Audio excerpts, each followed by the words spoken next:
Hi there, my name is Melody and welcome to Tea for Travail. On today's podcast, I wanted to talk about music, and you might have noticed I am incredibly passionate about music. And the reason why I am incredibly passionate about music is because I was delivered from music and I loved music. Listen, I was in some deep, hardcore music back in the days when I was in the world.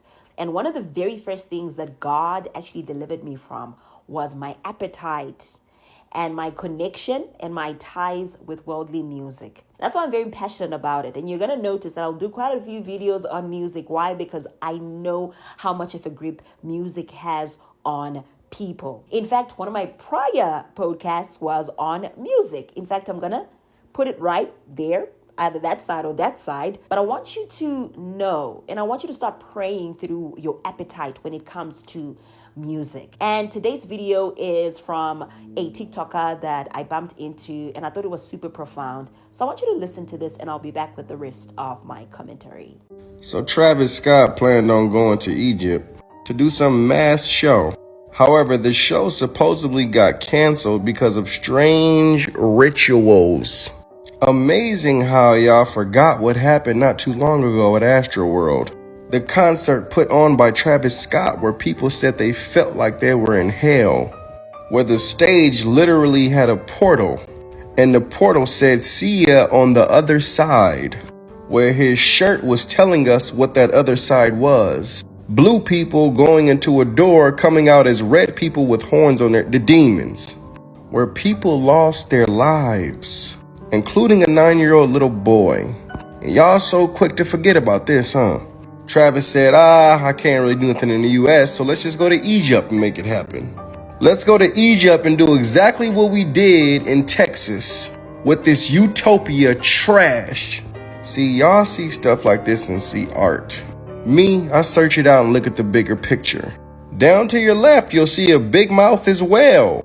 But this big mouth is symbolizing the mouth of Moloch. Down to your right, you'll see a big mouth as well. But this big mouth is symbolizing the fiery mouth of Baal. Up top, you'll see a big mouth as well. But that's a painting called Harrowing of Hell. Y'all see the mouth, y'all see the kids, and I pray at this point you see the symbolism. So what he did in Astroworld in the US, which was the Utopia show, the true dystopia here. When the end arrives, it's really the beginning. And here you have a little demon. And on top of the demon, who knows what lies beneath the surface?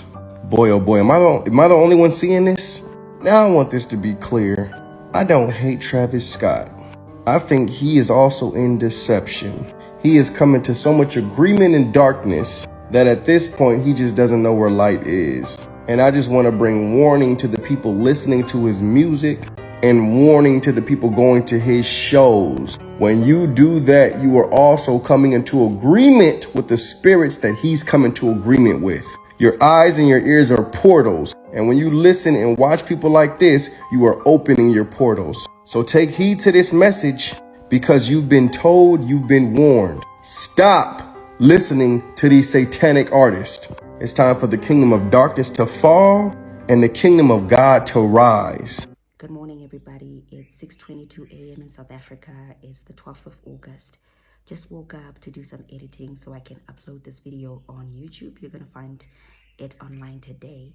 And this is the first thing I see when I go on Instagram.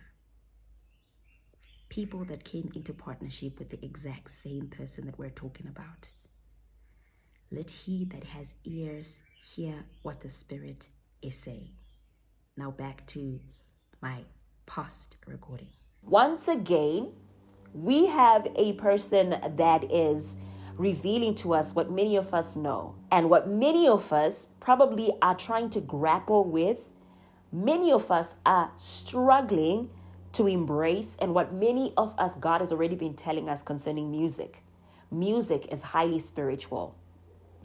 There is so much spirituality in music that you cannot even begin to describe how spiritual music is. I remember when I gave my life to Christ, and I've shared this story before, gave my life to Christ, the first thing that he started purging me from was worldly music. That was my first act of sacrifice. My first consecration was, listen, cut yourself off of these people, because music is actually literally building up the person that you are right now, and it is influencing you. It is imparting so much into you that I gotta cut you off of it for me to start transforming and renewing your mind.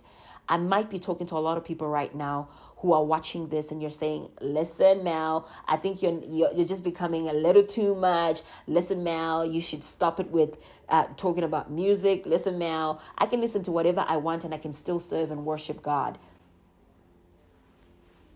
Nah, you can't. You can't.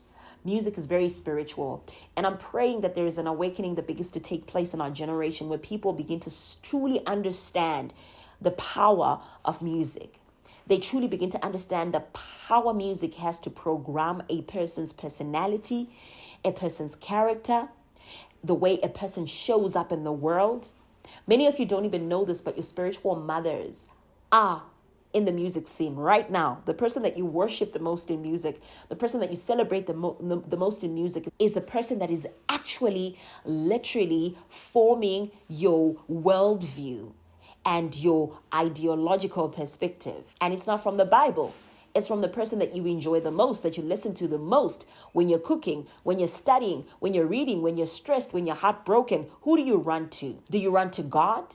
Do you run to worship music that leads you back to God? Or you are running to a certain individual that affords you a temporary comfort? And that person ultimately becomes your spiritual parent to a certain extent. And I like to use that very extreme description, because I think it's what's going to allow some people to tap out of this bondage that they have with music.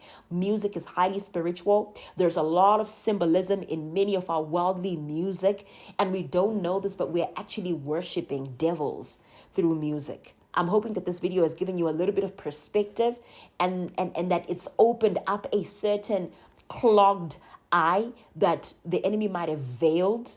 And I'm hoping that it just starts you on a journey to investigating and exploring and praying about your relationship with music. That's all I'm saying today. Listen, enjoy your day, and I hope we're still good friends. In the comment section, let me know if you are still listening to worldly music, but you are keen to sort of explore what we talk about when we talk about worldly music being something that probably God doesn't want you to invest so much in, because I'm more than happy to send you links to some videos that you can start watching. And I always say, take it back to God, pray about it, and ask Him to reveal to you what He desires for you to know concerning this music space, or concerning any space I speak about. You've been watching T for Travail, and enjoy your day. God bless you. See you in the next podcast.